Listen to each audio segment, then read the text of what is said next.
After 30, 40, or even 50 years together, how do you keep seeing your partner with fresh eyes when so much has changed? Bodies, routines, even how you spend each day. If you're feeling more like roommates than lovers, you're not alone. This is the most common concern I hear from couples in their golden years. I'm Dr. Thomas Wilson, a 75-year-old relationship counselor who nearly lost his own 50-year marriage before discovering what I'm about to share with you. Love doesn't automatically thrive just because it's lasted. Sometimes it needs a fresh approach. Today, I'll reveal the insights that saved my relationship with Margaret and have transformed countless marriages just like yours. You'll learn why emotional connection must precede physical intimacy as we age, and how to speak your partner's love language in this unique season of life. If you're wondering whether the spark can ever return, stay with me. You might be surprised at how fulfilling your closeness can become. All it takes is knowing where to begin. Let's start with a couple whose story may sound very familiar. Meet Robert and Eleanor from suburban Chicago, who visited me after 42 years of marriage. Robert had just retired from the manufacturing plant where he'd worked for 4 decades. On paper, everything seemed perfect: good health, a paid-off home, and financial stability. Yet I could feel the tension as soon as they sat down. Eleanor, her tone calm but firm, began. "We live in the same house, but I feel like I'm living alone. We eat at the same table and watch the same shows, but we might as well be strangers." Robert shifted in his chair. "I'm home all day now, right? Isn't that what she's wanted all these years? I don't know what else she needs from me." It turned out Eleanor had built a life around her volunteer work, while Robert was at the plant. Their adult children lived on the West Coast. With Robert newly retired, they suddenly had more time together, but felt more disconnected than ever. Eleanor tried sharing her daily experiences from the library, but Robert would be busy in the garage or glued to sports. Robert, in turn, suggested hobbies they could do together, but she showed little interest. They both admitted feeling lonely in the same house. Listening to them, I remembered my own situation after retiring from teaching. Margaret and I had grown so used to our separate routines that we forgot how to live together. I saw the same pattern in Robert and Eleanor. It wasn't a lack of love, but a lack of truly seeing each other. They married in an era when roles were clear. Now, in this new life stage, those old habits didn't help them connect. The invisible wall between them formed not from anger, but from the assumption that what worked in the past should work forever. I introduced Robert and Eleanor to a framework I've developed over the past 3 decades, something I call the 3 seasons of love. It helps couples understand why some tactics that once worked might seem ineffective now. The first stage is the building season. Think of the early years, 1970s, 80s, when life was about discovery, passion, and creating a home together. Energy was high, and novelty helped intimacy flourish. Next comes the maintaining season, typically spanning from your 40s through early 60s. It's focused on stability, routines, and juggling career peaks, older children, or caring for parents. Connection here often revolves around managing life as partners. Finally, there's the deepening season, which most of you are in now. It's about renewed discovery, intentional appreciation, and leaving a meaningful legacy. You may be retired or semi-retired, facing health shifts and redefining purpose. The challenge is that many couples still use building or maintaining strategies when they really need new tools. A 2018 study from the University of Michigan found that couples who acknowledge and adapt to these changing phases report 60% higher satisfaction in later years. Yet many of us never learned how to shift our approach. Margaret and I struggled with this. After 40 years, I kept trying to woo her with big gestures like weekend trips. Those were great when we were building our life. But in our deepening season, what she truly needed was my undivided attention, being present in conversation, sharing deeper reflections. Robert and Eleanor had the same issue. They succeeded in earlier seasons by raising kids and paying off their home. But now, with traditional goals behind them, they both felt lost. Think about which season you're in and whether your old habits still serve you.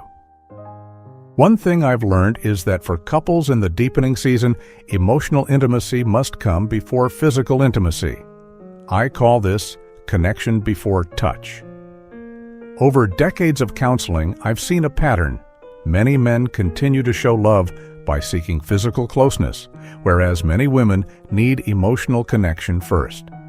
After 60, these differences often become more pronounced, but we rarely talk about them openly. What is emotional connection? It's what I call emotional foreplay, those small, meaningful interactions throughout the day that make your partner feel heard, seen, and appreciated. It can be as simple as pausing to make eye contact, asking thoughtful questions, or acknowledging your partner's experiences without judgment. Robert, for instance, confessed he rarely listened to Eleanor anymore.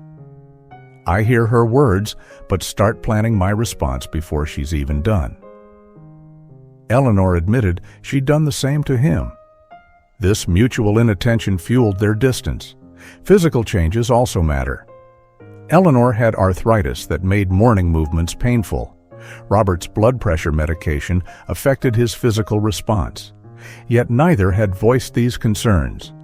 Once they did, little adjustments, like choosing a later time of day, made closeness more comfortable. But these discoveries only came after they rebuilt emotional safety.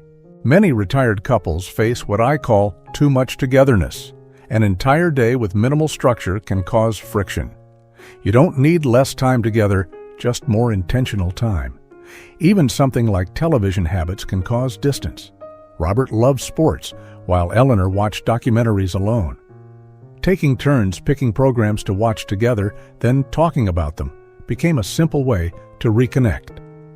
In my own life, after bypass surgery, Margaret and I discovered that emotional connection was the real fuel behind physical intimacy. We began having coffee in the morning, discussing not just tasks, but our worries, hopes, and memories. This emotional closeness set the stage for more satisfying physical bonds, adapted to our new realities. If this resonates with you so far, if you see yourself in Robert and Eleanor, consider subscribing to our Golden Heart Advice channel. We share practical insights on keeping love alive in your golden years. Also, comment below. Which of your partner's feelings might you have overlooked recently? In working with older couples, I've seen 3 major pitfalls. Assuming your partner's needs stay the same, letting routines replace meaningful connection, and failing to adapt to physical and sensory changes. First, assuming your partner's needs are unchanged leads to missed opportunities for deeper connection.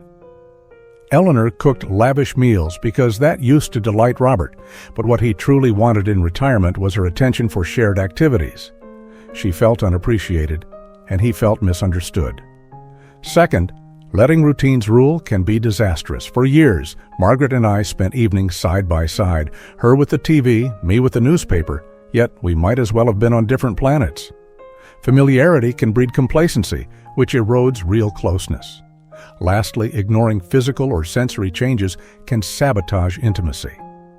Robert had undiagnosed hearing loss, and Eleanor was used to talking across rooms. Neither adapted, so they constantly felt unheard. Meanwhile, technology, tablets, phones, or having the TV too loud can hinder real conversation if handled thoughtlessly. Awareness is the essential first step. When Robert and Eleanor recognized these pitfalls, just as Margaret and I once did, they realized they couldn't simply blame each other or age itself. They needed fresh strategies. Here's the 5-step approach I offered Robert and Eleanor, one that has helped countless couples in this deepening season. 1. Daily curiosity conversations. I recommend taking 10 minutes each day, no devices, no TV, to ask each other one new question about thoughts, feelings, or memories. Robert discovered things about Eleanor's childhood that he'd never known, and it reawakened his curiosity. 2. Weekly unplug time. Devote at least 2 hours each week to an activity without electronic distractions. For those with mobility concerns, a window date can be a relaxing option, watching the neighborhood together while discussing memories or future plans. 3. Monthly check-ins. On the first day of each month, ask, "When did you feel most connected to me this past month? What did I do that made you feel valued? And what's something we could try next month to be even closer?" Addressing small issues early prevents bigger conflicts down the line. 4. Learn your partner's evolving love language. It shifts with age. Someone who once valued physical touch might now prioritize words of affirmation or quality time, especially as life changes and self-worth questions arise. 5. Create new shared experiences. Novelty boosts emotional bonding. It doesn't have to be a lavish vacation. Try a different walking path, visit a nearby museum on a free day, or experiment with a new recipe together. Margaret and I found enormous relief when we implemented these steps ourselves. I realized she'd moved from gifts to quality time, and putting aside my crossword puzzles to really listen made her feel cherished again. Let's see how Robert and Eleanor applied these ideas and the changes they saw.